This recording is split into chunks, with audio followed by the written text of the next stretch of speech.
Welcome to Scottish Independence Explained, where we look at the history of Scottish independence and how it relates to the situation today.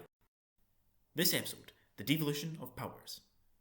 Scotland saw a significant loss of autonomy after the Treaty of Union passed in 1707 and the Scottish Parliament was dissolved. The 1700s saw a number of uprisings, most notably from the Jacobites in 1745. These efforts were crushed, and policies were put in place to eradicate Scottish identity, including the banning of Highland culture and the exclusion of Scots language from official proceedings. Then, in the mid-1960s, nationalist politicians from Scotland and Wales won small but significant victories, which prompted the UK government to set up a commission to examine the Union.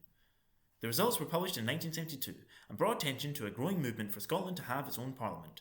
In 1975, a referendum was held to determine if this was something the majority of Scots wanted. The answer was yes, sort of. The majority of voters indicated that they wanted a Scottish Parliament, however, the turnout for the vote was not high enough for the results to be ratified by the UK government. Then, in 1975, as part of a campaign promise by Tony Blair, another referendum was held asking the same question.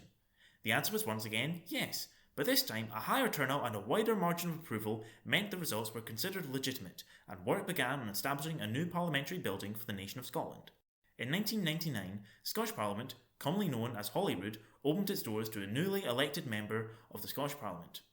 The powers of Holyrood have grown over the years, but there is still a considerable amount of control from Westminster. Here's a breakdown of the main devolved and reserved powers. Devolved powers include agriculture, forestry, fishing, sports, the arts, some forms of taxation and limited borrowing powers, education, environment, law and policing, certain aspects of transport, health and social services, housing and land use planning.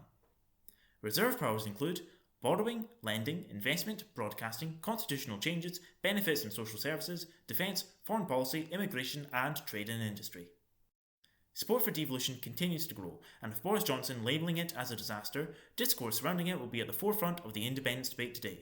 Join us next time as we break down the most significant event in Holyrood's history, the 2014 independence referendum.